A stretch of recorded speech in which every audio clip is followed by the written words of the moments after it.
બનાવવા માટે આ બટેટા છૂંદો કરી નાખ્યો છે. બટેટા બાફી નાખ્યા તેની છાલ કાઢી અને છૂંદો થઈ ગયો છે. ત્યારબાદ ફ્રેન્ડ્સ એનું સ્ટફિંગ રેડી કરવાનું છે. સિંગદાણાનો ભૂકો લીધો છે, પછી કોથમરી છે ને પીસી નાખી છે, પછી લીલી મરચી નાખી છે. ત્યારબાદ આપણે હવે આગળની પ્રોસેસ દેખાડીશું. સ્ટફિંગ રેડી થઈ ગયું છે. સિંગદાણાનો ભૂકો, કોથમીર મરચાની પેસ્ટ, ખાંડ, મીઠું અને આ દાડમના દાણા છે આવી રીતના થઈ ગયું છે. ત્યારબાદ ફ્રેન્ડ આ બટેટા છે એમાં મીઠું અને કોર્નફ્લોર નાખીને સ્ટફિંગ તૈયાર કરીશું. બટેટાનું સ્ટફિંગ છે, આમાં મીઠું અને કોર્નફ્લોર નાખી દીધું છે. તમે જોઈ શકો છો કોર્નફ્લોર દેખાય, મિક્સ કરી દેવાનું. ત્યારબાદ આપણે એક તમને પેટીસ વાળીને બતાવું છું ફ્રેન્ડ્સ આવી રીતના બટેટાનું સ્ટફિંગ લેવાનું. ત્યારબાદ એને આવી રીતના ગોળ ગોળ કરવાનું, પછી આવી રીતના થેપલી કરી નાખવાની.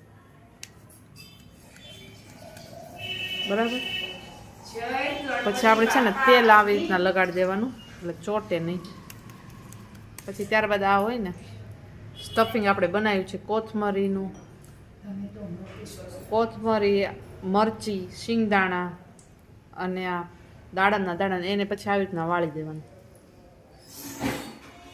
ત્યારબાદ આવી રીતના ગોળ ગોળ કરી નાખવાનું. પેટીસ રેડી છે. ત્યારબાદ અત્યારના ફ્રાય થઈ રહી છે, તમે જોઈ શકો છો તળાઈ રહી છે. ફ્રેન્ડ સફલા એકાદશી નિમિત્તે અમે પેટીસ કરી છે. ત્યારબાદ ફ્રેન્ડ્સ એટલી તળાઈ ગઈ છે, તમે જોઈ શકો છો. ત્યારબાદ ગરમા ગરમ આવી ગઈ છે. આવો ફ્રેન્ડ્સ ગરમા ગરમ પેટીસની મોજ માણવા. લઈ લે તો સેજ જાર 1 મિનિટ.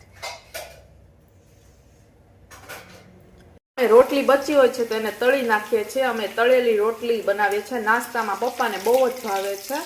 આવી રીતના રોટલી વધી હોય ને એને આવી રીતના કટકા કરી નાખવાના ફ્રેન્ડ્સ તમારે. ત્યારબાદ છે ને આને આવી રીતના તળી નાખવાની. તળાઈ જાય ત્યારબાદ એમાં છે ને મીઠું મરચું નાખી દેવાનું. અને સવારના નાસ્તામાં દહીં સાથે ખાવ ને તો મોજે મોજ પડી જાય ફ્રેન્ડ્સ. આ રોટલી અમને બધાને બહુ જ ભાવે છે એટલે અમે રોટલી છે 2-3 ગાય માટે કાઢી નાખીએ છીએ. ત્યારબાદ છે ને રોટલી વધી હોય ને તો એને તળી નાખીએ આવી રીતના, અને એમાં મીઠું મરચું નાખી અને સવારના દહીં સાથે ખાવાની મોજ પડી જાય ફ્રેન્ડ્સ. રોટલી જેવી તળાઈ જાય એવી રીતે ગરમા ગરમ રોટલીમાં તે મીઠું આવી રીતના સ્વાદ અનુસાર, અને ત્યારબાદ આ મરચું છે કાશ્મીરી મરચું એ એડ કરી દેવાનું ફ્રેન્ડ્સ. ઠંડી થઈ જાય ને તો આ રોટલી ઉપર ચોટે ને એટલે ગરમા ગરમ રોટલીમાં તે મીઠું અને કાશ્મીરી મરચું ભેળવી દેવાનું અને આવી રીતના હલાવી લેવાનું ફ્રેન્ડ્સ. આ બહુ સરસ મજાનો નાસ્તો છે અને એકદમ દેશી, હેલ્ધી, ટેસ્ટી છે. તમે પણ એકવાર ટ્રાય કરજો. અને આને દહીં સાથે ખાવાની ખૂબ જ મજા આવે. આ રોટલીને ચોળી એમનેમ પણ મજા આવે ખાવાની રોટલી. આને તળેલી રોટલી કહેવાય.